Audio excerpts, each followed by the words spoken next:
Share ಟ್ರೇಡಿಂಗ್ಗಳು ಜಾಸ್ತಿ ಆಗಿದೆ, trade market ಜಾಸ್ತಿ ಆಗಿದೆ, ಆಮೇಲೆ ಈ ನೆಟ್ವರ್ಕ್ ಚೈನ್ ಮಾರ್ಕೆಟಿಂಗ್ ಜಾಸ್ತಿ ಆಗಿದೆ.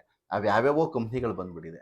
1 ಲಕ್ಷ ರೂಪಾಯಿ ಡೆಪಾಸಿಟ್ ಮಾಡಿದ್ರೆ ಸಾಕು, ಡೈಲಿ 3,000 ಕೊಡ್ತೀವಿ ಅಂತ ಯಾವುದೋ ಅಮೇರಿಕನ್ ಕಂಪ್ನಿಗಳು, ಜಪಾನ್ ಕಂಪ್ನಿಗಳು ಈ ಇನ್ಸ್ಟಾಗ್ರಾಮ್ ಮೂಲಕ, ವಾಟ್ಸಪ್ ಗ್ರೂಪ್ಗಳ ಮೂಲಕ ಇವತ್ತು ದಂಧೆಗಳನ್ನು ಮಾಡ್ತೀವಿ. ಇದನ್ನೆಲ್ಲ ನಾವು ಎಚ್ಚೆತ್ಕೋಬೇಕು.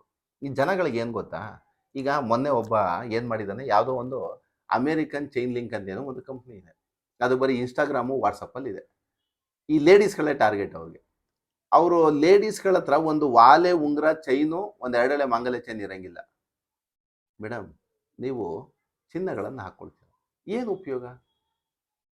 ಈಗ ನೀವು ಚಿನ್ನನ 2 ಲಕ್ಷ ರೂಪಾಯಿ ಅಡಮಾನ ಮಾಡಿ, ತಿಂಗಳಿಗೆ 2% ಅಂದರೆ 4,000 ರೂಪಾಯಿ ಅಷ್ಟೇ ಬಡ್ಡಿ ಮೇಡಮ್, ಬರೀ 4,000 ರೂಪಾಯಿ ಬಡ್ಡಿ ಆಗುತ್ತೆ. ನೀವು ನನಗೆ 2 ಲಕ್ಷ ಕೊಟ್ಟರೆ ಡೈಲಿ 3,000 ಕೊಡ್ತೀವಿ. ಇದು ಮಾರ್ಕೆಟಲ್ಲಿ ನಡೀತಾ ಇದೆ ಇವತ್ತು, ಪ್ರೆಸೆಂಟ್ ಇದೇ ಪ್ರೆಸೆಂಟ್ ಇದು.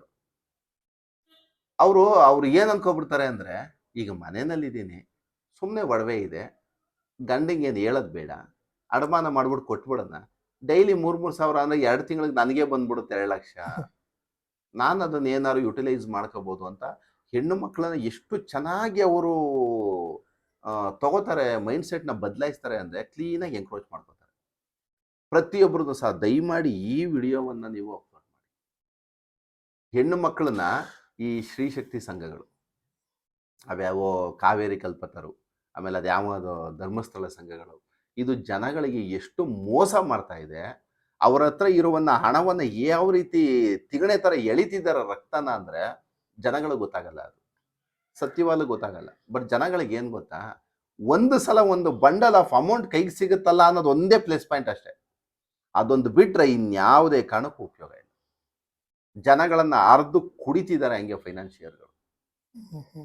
ಹಂಗಾಗಿ ಆಮೇಲೆ ಎಲ್ಲ ಮಹಿಳೆಯರಿಗೆ ನಾನು ಹೇಳುವಂಥದ್ದು, ಈ ಶ್ರೀಶಕ್ತಿ ಸಂಘಗಳ ಸಾಲ ತಗೊಂಬಿಡಿ, ಆಮೇಲೆ ಇಲ್ಲದೆ ಇರುವಂಥ ಸಾಲಗಳನ್ನೆಲ್ಲ ಮೈ ಮೇಲೆ ಹಾಕೋಬೇಡಿ.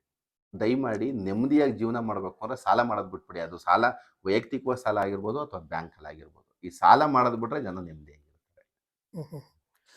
ಸರ್, ಈಗ ಒಬ್ಬ ಯಾರೋ ಒಬ್ಬ ಸಾಮಾನ್ಯನಿಗೆ ಕಾನೂನಿನ ಅರಿವು ಇದ್ರೆ ಅವ್ನು ಯಾರಿಗೆ ಬೇಕಾದ್ರೂ ಪ್ರಶ್ನೆ ಮಾಡ್ಬೋದು.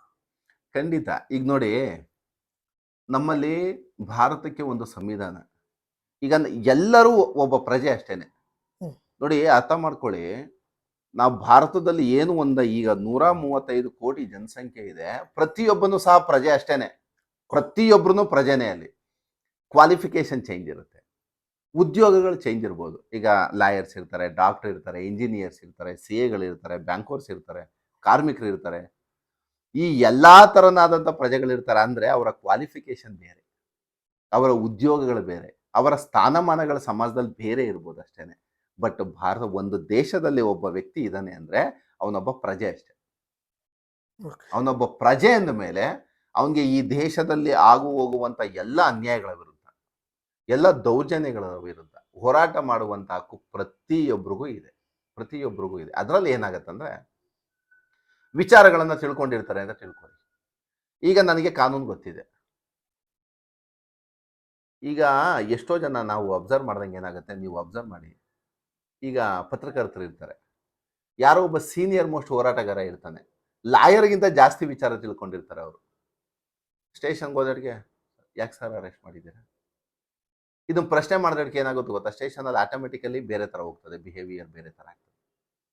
ಒಬ್ಬ ಲಾಯರೇ ಹೋಗಿ ಸ್ಟೇಷನಲ್ಲಿ ಪ್ರಶ್ನೆ ಮಾಡಬೇಕು ಅಂತೇನಿಲ್ಲ, ಕಾನೂನನ್ನು ತಿಳ್ಕೊಂಡಿರೋನು ಯಾರು ಹೋಗ್ಬೇಕು ಕೂಡ ಪ್ರಶ್ನೆ ಮಾಡ್ಬೋದು. ಇದು ನಿಮ್ಮ ಪ್ರಶ್ನೆಗೆ ಉತ್ತರ. ತಿಳ್ಕೊಳ್ಳಿ, ಬುಕ್ಸ್ ಇದೆ ನಿಮಗೆ, IPC ಇದೆ, CRPC ಇದೆ, ಎವಿಡೆನ್ಸ್ ಆ್ಯಕ್ಟ್ ಇದೆ, ಲೇಬರ್ ಆ್ಯಕ್ಟ್ ಇದೆ.